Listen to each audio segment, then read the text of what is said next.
If you're familiar with the city of Dearborn, Michigan, you might know that it is the only Muslim majority city in the United States ever since 2023.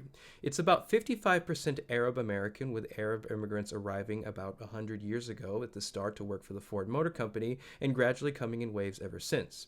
Since it is the only Muslim majority city in the United States, it has since become a target by evangelical Christians for protests and attempts to convert people. These attempts include luring children with candy, parading around a severed pig's head at an Arab American fair because pig is haram in Islam, attempting to burn the Quran in public, and in the case of a few weeks ago, an anti-Islamic protest with a banner saying Americans Against Islamification, led by Florida GOP candidate for the Senate Jake Lang with the help of Turning Point USA. The only interesting thing that I could find about Jake Lang was that he was convicted for beating a police officer at the Capitol on January 6th. However, he was then pardoned by President Trump.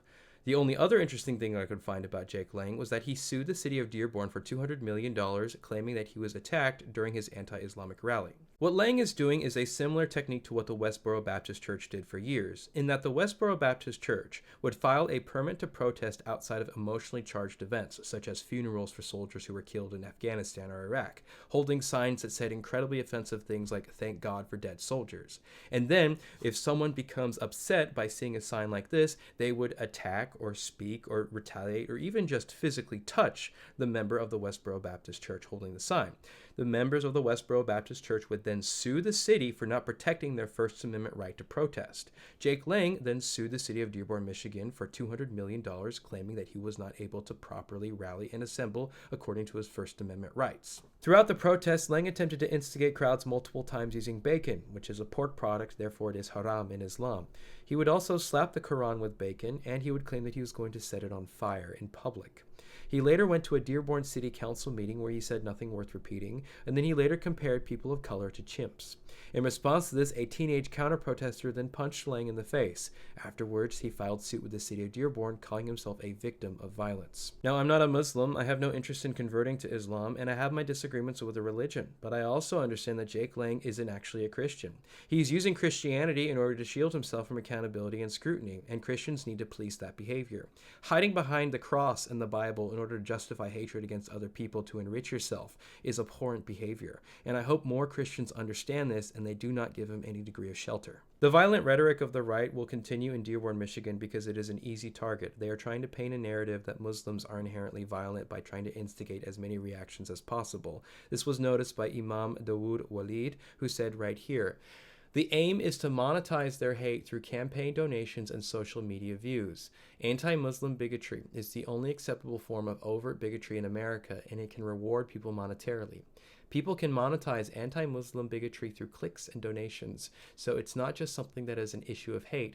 Hating Muslims pays financial dividends." Walid also later said that Republicans should be calling out this behavior, saying when they stay silent about what these people are doing, it's a silent complicity. And I 100% agree with that. This behavior needs to be policed.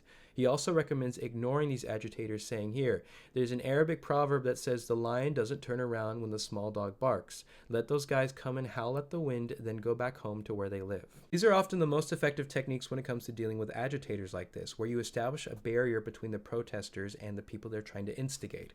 In the case of the Westboro Baptist Church, there were several different social groups that would put themselves between the protesters and the funerals that were occurring.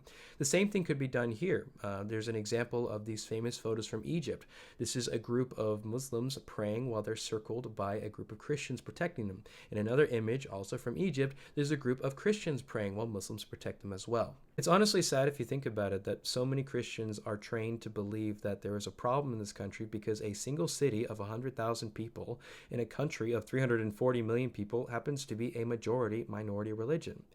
When this country was founded on the idea of religious freedom, the idea that every man, woman, and child can seek the beliefs that suit them, in that's what freedom looks like, people worshiping religions that you may not agree with. It's also unfortunate, but more people will follow. More people like evangelical Christians or Jake Lang, where they will attempt to use and target the people of Dearborn, Michigan for their own personal gain.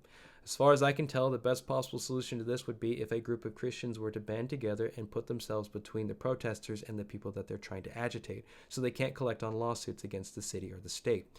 If that happens, that is most likely to prevent this type of behavior from recurring.